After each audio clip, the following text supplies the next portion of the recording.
Hello, you. So I watched season 4 and I actually loved it. Like, I wanted to see what people thought about it, and then I kept seeing that it was bad or dumb, and I'm like, wait, am I dumb for liking this? Quite possibly, but I will die on this hill to say that You is in fact great. And here's why. You set out what it wanted to do from the very beginning. I was watching some promo stuff for the show and saw an old video of when they were promoting the second season where Penn Badgley basically tells the entire point of the show in a jokey joke skit way. You know, this is like real world toxic masculinity and possessive ideas of love. You know, these sorts of things that if we idolize them and romanticize them too much, that we are in danger of losing every sense of morality. And then the line, it just keeps edging further and further, and then we don't know really where our youth will end up. I think that this pretty much sums up the entire show and the season 4 premise. Let me explain.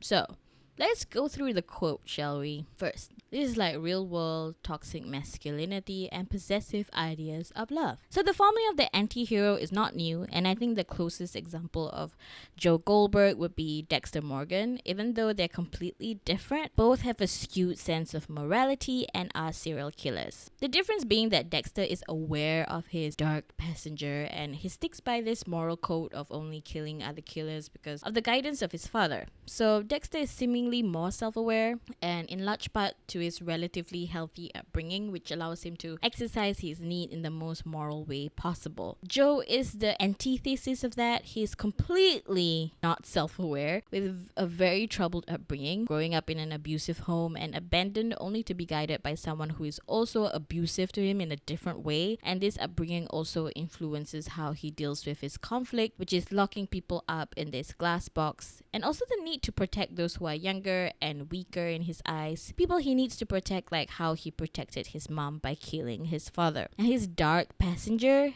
in this case is his unhealthy fixation on women and what he thinks he deserves from them, and his violent reaction to them rejecting him. So unlike Dexter, Joe is a character that's a lot more realistic, so to speak. I know.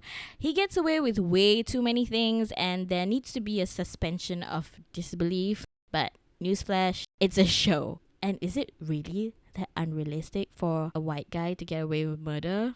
I don't think so. But what I mean by realistic is that his rationalizations are realistic to abusive, predatory men.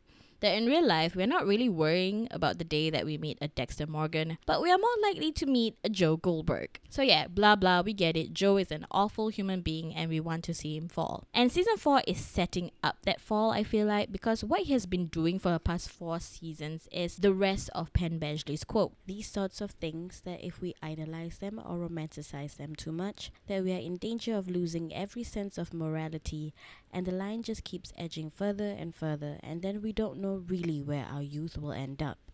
Now, I know that this can be a commentary on how we as the audience are guilty of that with our obsession with true crime and horrific things, but I think this quote can be placed for Joe's own journey for the series so far. So let's break that down, right? So these sorts of things that he's referring to, that being toxic masculinity and possessive ideas of love. So him seeing his love interest as his projection of what's perfect and not seeing them as their own separate beings and not giving them the respect to leave them alone, right? If we idolize them or romanticize them too much, which Joe clearly does, he romanticizes these sorts of things, and we know this through his inner monologue of what he thinks about when he is interacting with his love interest. We are in danger of losing any sense of morality, which is reflected by him committing acts of violence because of him romanticizing his own possessive ideas of love. And the line just keeps on edging further and further, which is Joe's journey thus far. The series shows Joe edging further and further away from that line of morality, from him killing people who are actually bad people, which allows us to justify his actions a little bit, or rather just be apathetic to those deaths because we don't care, they are bad people anyway, they deserve to die, and in turn we tolerate him for it, to him actually killing his partners. The one redeeming quality to him is his genuine concern for those weaker than him who are in danger.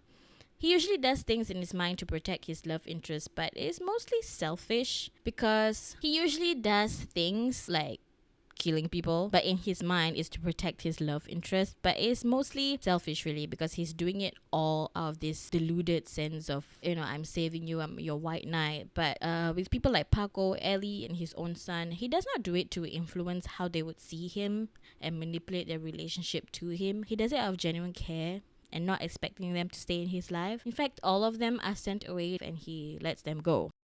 When season 4 started, Joe was attempting to do this same thing with his romantic interest. We see him avoid Kate and letting Marianne go to break his pattern. But that's just the thing then, right? He does not do it for the benefit of them, but to prove to Marianne that he's not that guy. With his proteges or mentees, so to speak, they all represent a part of him, that troubled kid trapped in a dangerous situation. He empathizes with them and he helps them to escape, something he never got. Because in the past, when Mr. Mooney tries to help Joe, he just keeps him trapped in the glass cage to teach him a lesson because he relates to that darkness in Joe and tries to guide him in his way so he won't end up like his abusive father. Unlike Harry Morgan, who meets Dexter where he's at and offers him a solution. I'm not saying it's moral or anything to be like a vigilante killer, but Harry responds to Dexter through listening and support, but Mr. Mooney abuses Joe and teaches him a distorted idea of love because that's his justification for all of this, that he's locking Joe up in a cage out of love. So that ends up being what Joe knows. But after all of that, this level of messed upness that Joe has is only really projected to his love interests and not to these kids that he empathizes with. So instead of repeating the cycle of taking them under his wing and trapping them to another cycle of abuse, Joe lets them go for their own good. So it's a small part of Joe who is self-aware that his own guidance wasn't the best thing to do for a child, and the best thing is to place them in the care of people who are actually good for them. With these characters, he's keeping some sense of morality. What I am is all that stands between you and people who are worse. Now let me help you. He's making the effort in season 4 to stay away from Kate because he's not good for her. But of course, our dear Joe just can't stay away. And we all learn that he did not in fact let Marianne go and is keeping her in the glass cage. Yeah, so all this progress he seemed to be making have come to naught. Because Joe Goldberg is one non-self-aware motherfucker. He's so delusional to his own monstrosity that he creates, quite literally, a separate entity in Reese to carry on his good guy persona to himself. I'm not really going to talk much about this plotline of Reese being him because I think that is quite simple and to the point in what they're trying to do with him. Reese is a manifestation of his hypocrisy and unwillingness to face what he is, and the whole, oh, it was him all along. It has been done before, and when it was revealed, I admit to being disappointed with this because it's so lame, but it happened early enough for me to keep going because it really was not the smoking gun to this whole thing. It's just one more way to show Joe's insanity and refusal to admit to himself that he is the bad guy. And when this was revealed, it didn't really change much of his journey but escalates it, because when he is faced with the fact that he's done all these things, he finally accepts that he's not the good guy, and it's not enough for him to let Marianne or Kate go like he did with all his proteges or mentees because he can't trust his own mind. He finally accepts that he's batshit crazy, and the only solution being that he completely removes himself from the equation. Which is the question in these anti-hero stories, is how would the main character redeem himself in the final act? Or rather than redeem, how would they resolve their story? It could be putting themselves in exile, turning themselves in. And it seemed like the story was taking the route of exile. Joe is self-deleting so he could no longer hurt another person. And if this was the ending, I'd say that it was okay. I'd be happy with it, especially if he actually dies and Nadia would be able to expose him and the world would know. But that's just it. It didn't end that way. Even after he jumps, he falls back to his pattern, that he regrets it. Because even though he tried to protect Kate, he should have fought harder for them. So he quite literally dies for a few minutes and is revived and in turn reborn with Riz nowhere to be found because he has accepted himself, and with Kate's assurance that they would keep each other good, it is the first time a partner has given him what he wants and needs.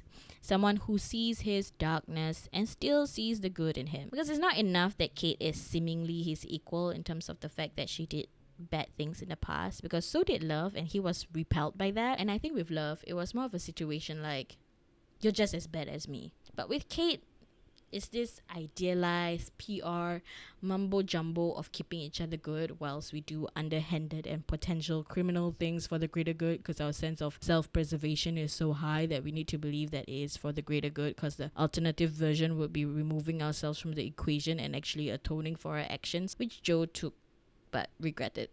He instead re-emerges as an even scarier version of Joe, because this Joe embraces the dark parts of himself and feels justified with no remorse, and that is shown when he crosses that line of morality when he frames Nadia, someone he would normally protect and let go, but instead he hurts her with no remorse because she was onto him. It doesn't matter to him how innocent or good she was in his way, and he eliminated that obstacle. So it makes you kind of wonder, like, if the other kids like Paco and Ellie actually tried to expose him as well, would he be doing the same thing, or would he actually turn himself in?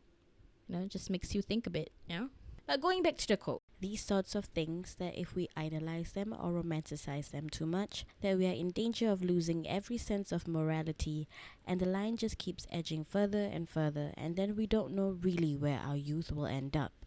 Well, our youth has ended up in prison, scared shitless, not saying a word, because the evolved Joe has decided to fully embrace his monstrosity. Do I think that he has accepted himself? Not really, because I think he's reached that level of delusion that some pretentious people have in real life. Like, they think they're self-aware, but they're still deluded as hell. Like, oh my god, I'm a murderous lunatic, but at least I know that, I'm changing, I'm growing, I'm doing good things, so it doesn't matter, like I did some crazy shit, while actually not taking steps to actually be accountable for your actions.